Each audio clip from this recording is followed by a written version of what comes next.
Hey, what's up guys? It's Rico here, CEO of SourceFind Asia, host of In China podcast, and the host of the SourceFind Asia YouTube channel, back with another one, hanging out on my balcony here in Manila. You see the raw, uncut. I haven't shaved in a month. I haven't cut my hair in a month, over a month. You know what I mean? Like it's bad. It's really bad. And I'm right across the street from my usual haircut place, but everything's closed. We're still on quarantine, lockdown in the Philippines. I think until April 30th, I believe, but might be extended into May. So we'll see how it goes. This video is going to be an update on the COVID-19 medical supply sourcing situation from China to the US mostly.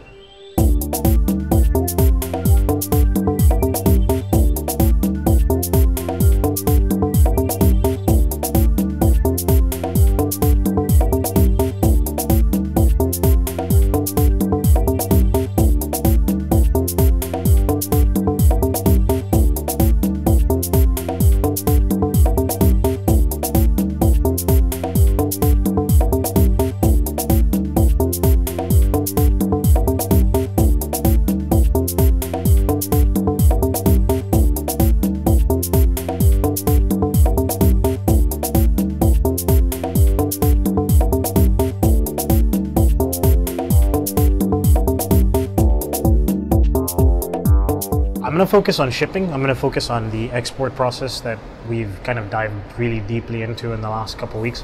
So just to give you an update, we started our first few orders about 2 weeks ago.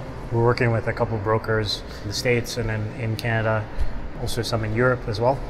And shipping to Europe isn't as much of an issue, although it's more difficult to verify CE certifications versus FDA. FDA has a centralized database. You can literally go to the FDA website and type in the name of a supplier, and the supplier's information pops up and what they're certified for.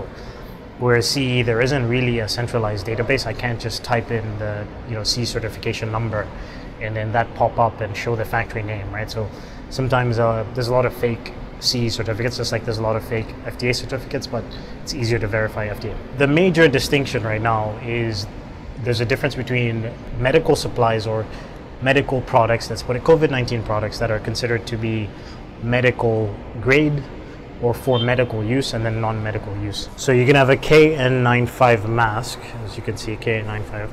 This is the most common mask respirator. There's some that have a breathing apparatus and some don't.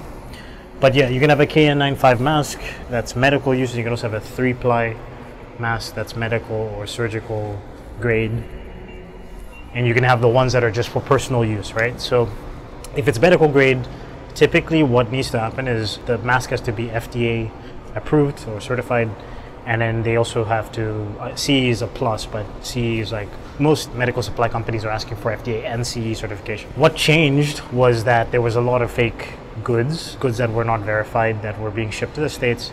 And then there was a lot of complaints, obviously, that the goods were fake and goods were being seized, coming from China, stuff being sent back, things like that. So the first thing that happened was I think it was the CDC, they removed KN95 as one of the recommended masks for COVID-19. That was like 3 weeks ago. But then the problem with that is that the KN95 mask is the most mass-produced mask. Like, this is the reality of the situation. N95, which is the NIOSH-approved version, so the American standard, there's just not that many suppliers that make that mask. It's very difficult because the KN95 mask was made for China by Chinese factories, especially when they were going through their own crisis really badly in January and February. They took it off the list.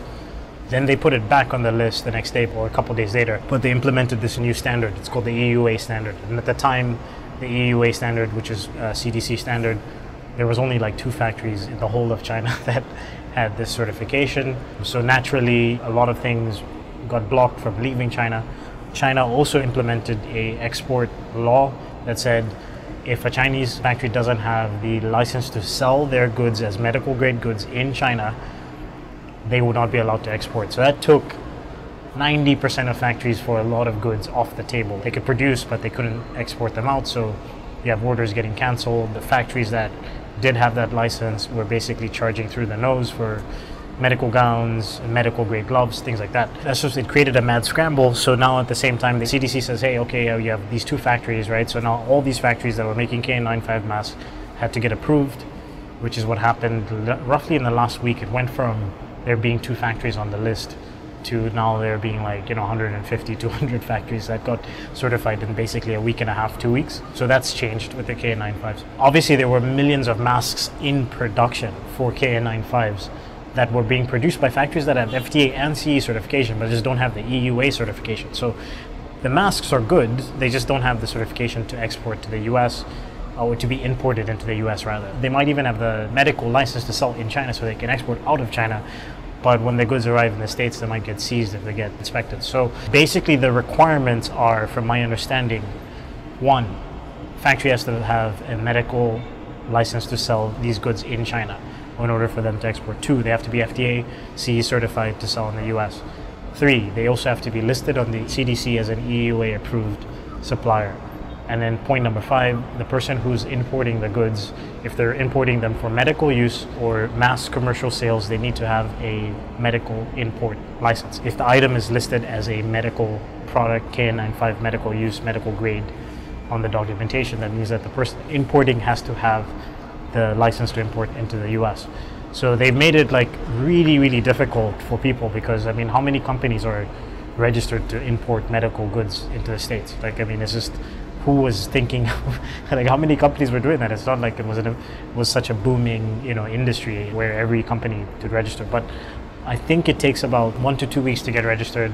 If you have an American company and you're importing these products, 1 to 2 weeks to get registered, and I think it costs about $5,000 roughly. Don't quote me on that. That's from very little research that I've done. It's been a mad scramble because you have China changing the laws on a regular basis. You have the US changing laws on a regular basis, and nobody knows, like not even the people that have been importing these products for years, people that are supposedly experts in their field, can give you a definitive answer as to whether you can ship goods into the US right now. Like, it's crazy. Like, our freight forwarders have like, man, I don't know. Like, if you ship today, we're fine. If you ship tomorrow, shit might get fucked up. And I'm just like, fuck, this is so difficult to work around. Like, so on top of that, we're dealing with the fluctuation of factory prices, the laws changing from the import perspective, so the factory prices go up. We might quote a client, and then the next day the quotation that we gave them is 20% less than what it actually is. Like, the price goes up by 20%. We might get shipping quotes today, and then 2 days from now the shipping quotes are irrelevant, the price has changed. We might be able to ship tomorrow, but then 3 days from now the Chinese government implements a new law that prevents us from shipping. It's been a mad scramble. We've just tried to be flexible.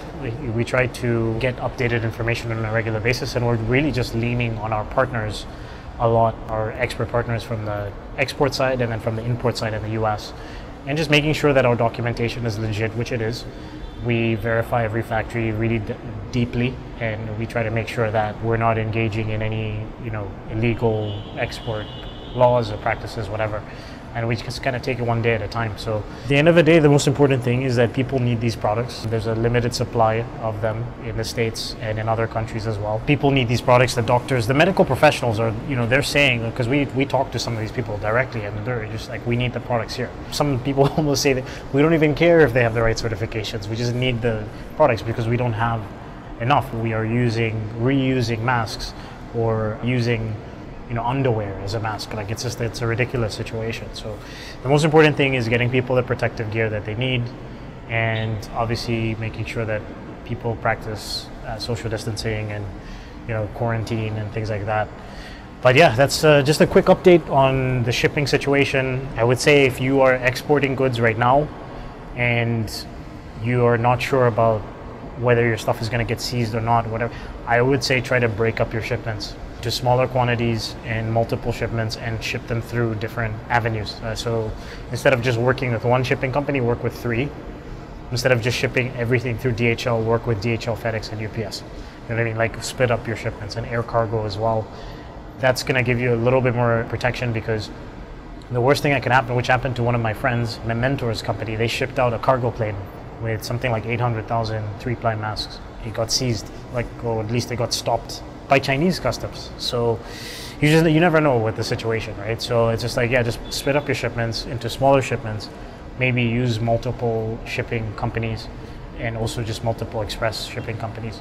And at least that way, if some of your goods get taken aside for further inspection, you still have, the other shipments that you're sending out. So you're a little bit more safe in that sense.